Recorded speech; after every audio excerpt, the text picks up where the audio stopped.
আজাদ হিন্দ পতাকা উত্তোলন করছেন। জয় হিন্দ।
যে জন্মদিন, সেই জন্মদিনকে সামনে রেখে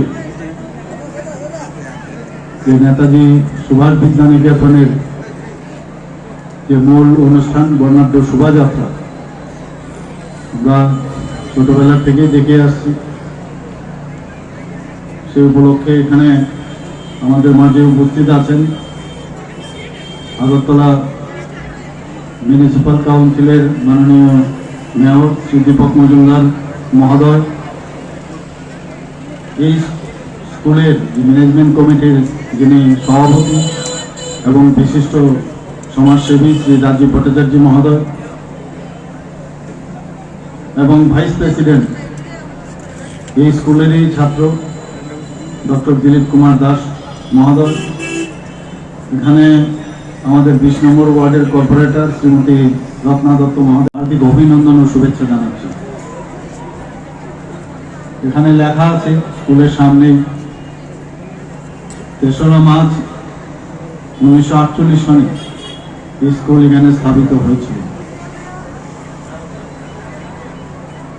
এবং তার যে মেইন উদ্দেশ্য সেটা ছিল যারা উদ্বাস্তু তাদের লেখাপড়ার ব্যবস্থা করা। সেই উপলক্ষে এই বিদ্যালয় স্থাপন করা হয়েছিল।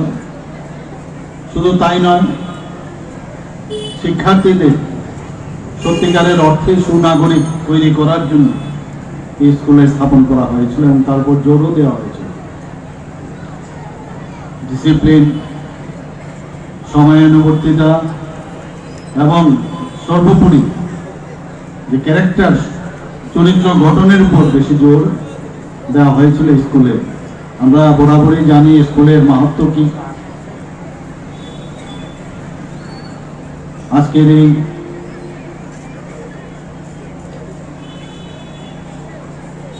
নেতাজি সুভাষের এই যে জন্মদিন, সেই উপলক্ষে 128তম জন্ম জয়ন্তী উপলক্ষে এখানে যারাই এখানে উপস্থিত আছেন সবাই এর মাহাত্ম্য সবাই জানেন এবং আজকে আমরা সবাই জানি স্কুলে যারা ক্লাসের মধ্যে যখন এই রোল কল ডাকা হয় সেখানে উপস্থিত স্যার বা উপস্থিত ম্যাডাম না বলে জয় হিন্দ বলা হয়, সবাই এই কথাটা জানে। এবং এই স্কুলের যে দেশাত্মক বোধের যে ভাবনা চিন্তা, স্বামী বিবেকানন্দের যে ভাবধারা, সেই ভাবধারাকে উদ্বুদ্ধ করার জন্য স্কুলের পঠন পাঠন, শিক্ষা, ক্রীড়া ও সাংস্কৃতিক অঙ্গনে আমরা দেখতে পেয়েছি এই বিদ্যানিকেতনের যারা ছাত্রছাত্রীরা তারা তার উৎকর্ষতা পরিচয় দিয়েছে রাজ্য ও জাতীয় স্তরেও। এই বছর প্রায় 5টা গোল্ড মেডেল এবং 1টি ব্রোঞ্জ মেডেল পেয়েছে। 1951 সাল থেকে প্রতি বছর নেতাজি সুভাষ বসুকে যথাযথ মর্যাদা দেওয়ার জন্য এই 23শে জানুয়ারি পালন করে আসছে। আমরা আজকের এই বীর সেনানীর জন্মদিন উপলক্ষে যারা উপস্থিত আছেন সবাইকে আমি হার্দিক অভিনন্দন জানাচ্ছি। আবার আমরা দেখেছি মাননীয় প্রধানমন্ত্রীজি যখন 2014-তে দেশ সামলিয়েছেন তখন সত্যিকারের অর্থে নেতাজি সুভাষ বোসকে যেভাবে উনি সম্মান দিয়েছেন, নেতাজি বোসকে নিয়ে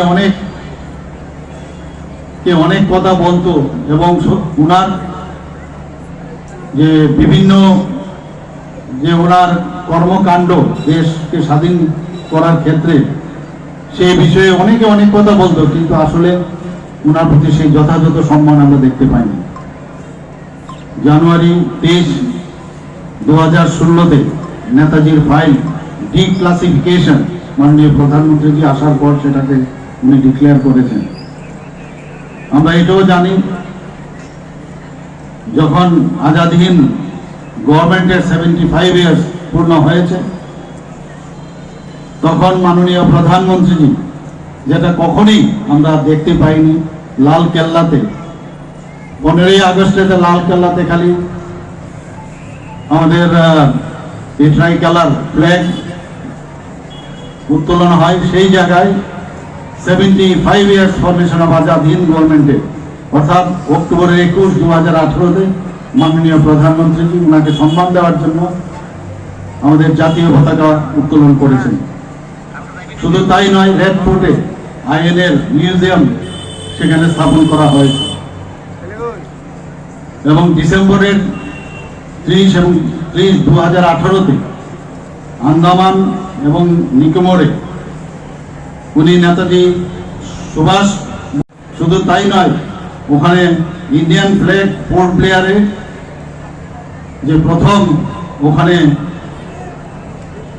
যে ইন্ডিয়ান ফ্ল্যাগ স্বাধীনতা সংগ্রামের কালে যে নেতাজি সুভাষ বোসকে সম্মান দেওয়ার জন্য সেখানে সেই ফ্ল্যাগও সেখানে উত্তোলন করেছেন।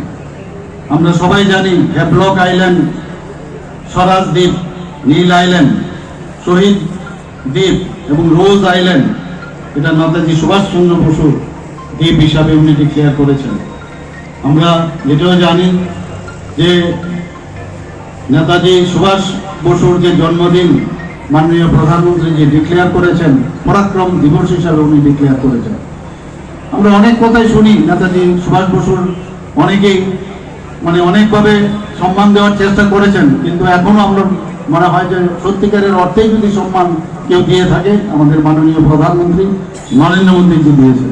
উনি এটাও বলেছেন যে রিপাবলিক ডে আমাদের 26শে জানুয়ারি, সেটা 23 তারিখ থেকে, যাতে এই রিপাবলিক ডে সেলিব্রেশন শুরু হবে 23 জানুয়ারি থেকে, অর্থাৎ আজকের থেকে 26শে জানুয়ারি পর্যন্ত সেটা চালু থাকবে, যাতে করে ওনার জন্মদিনকে ইনক্লুড করা যায়।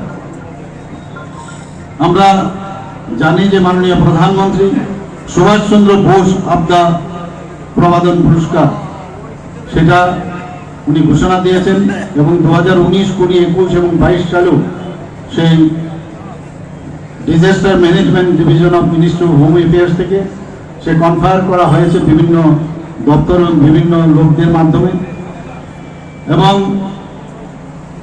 আমরা 2022 1 সেপ্টেম্বর সেটাও দেখেছি নেতাজি সুভাষচন্দ্র বোসের ইন্ডিয়া গেটে মাননীয় প্রধানমন্ত্রীর হাত ধরে নেতাজি সুভাষচন্দ্র বসুর যে গ্র্যান্ড স্ট্যাচু সেটাও ওখানে উন্মোচন করা হয়।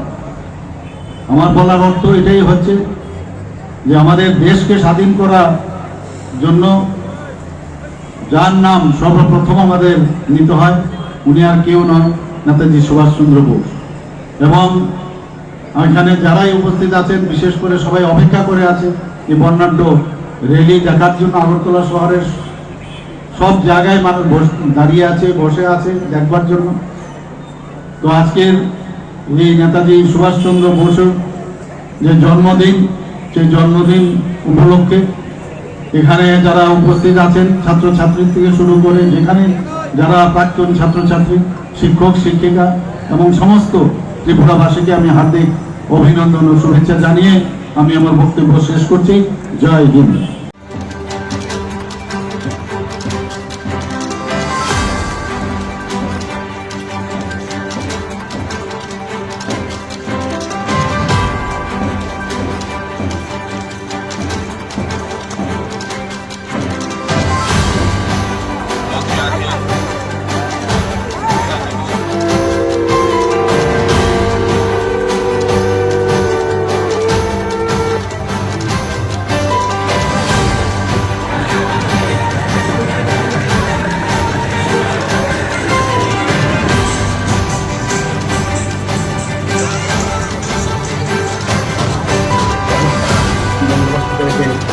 এটা আমাদের পক্ষে বড়ই আনন্দের বিষয়।